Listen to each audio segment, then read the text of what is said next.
ผู้ตายยกนี่ถือว่ามีเกียรติศักดิ์ศรีความเป็นคนสูงทรงก่อนตายได้บุญกุศลอันมหาศาลแต่ผู้ที่ตายนี่ตีเกียรติศักดิ์ศรีความเป็นคนโคตรต่ำโคตรเสื้อพ่อแม่ตระกูลโคตรต่ำกว่าผาเซตีนอีกโอ้ยจะเป็นเฮ็ดขายหน้าครอบครัวตัวเองแท้เด้เนาะพิมพรอยู่แคนซัสลาวอเมริกาจากบ้านพันนาไปบ้านดอนนกคุมมาอยู่อเมริการัฐแคนซัส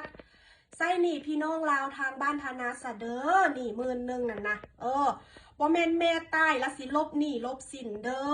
อหนีบ่วงนี้หันแม่นเงินที่พวกเจ้าเอาสิ้นเอาอย่างไปขายก่อน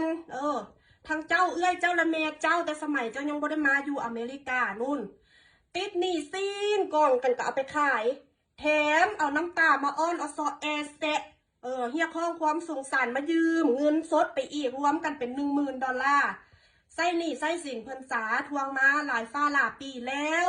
เพิ่นก็บ่อยากทวงอย่างจัดแจ้งย่านขาดพี่ขาดน้องย่านพวกเจ้าอับอายสิหาอยู่หากินไปข้างหน้าลำบากยากแค้นเด้อไส้หนี้เพิ่นสา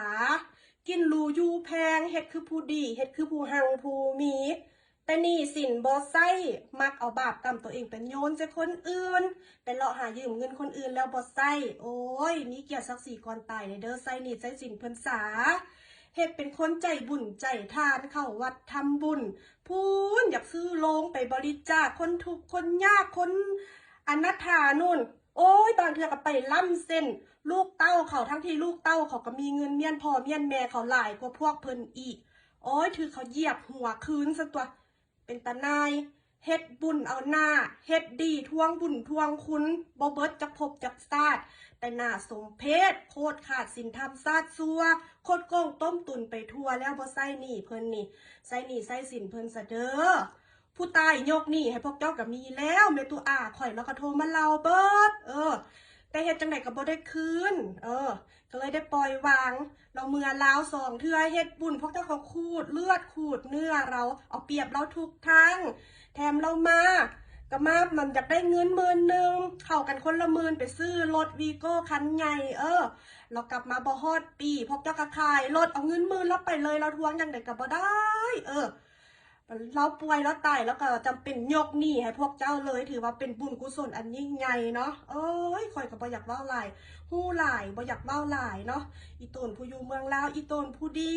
ย่านผู้ดีถือว่าเสียให้หายย้อนพวกคนซัวมันจังสิแหละขี้ย่องหัวยงสิแหละเฮ็ดโตคือผู้ดีแต่ว่าซาดซัวบ่ยอมใส่หนี้ใส่สินเว้าดีเข้าโตเว้าซัวใส่หมู่สารพัดพิษโอ้ยบาปกรรมมันมีแท้เด้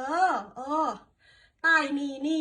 โอ้ยเกียรติศักดิ์ศรีความเป็นคนนี่โคตรต่ำฟ้าวใส่หนี้ใส่สินซะเด้อคันว่าแม่ใกล้ตายย่านเกียรติศักดิ์ศรีความเป็นคนแม่มันต่ำหั่นน่ะฟ้าวใส่หนี้ซะเด้อพิมพรเอ้ย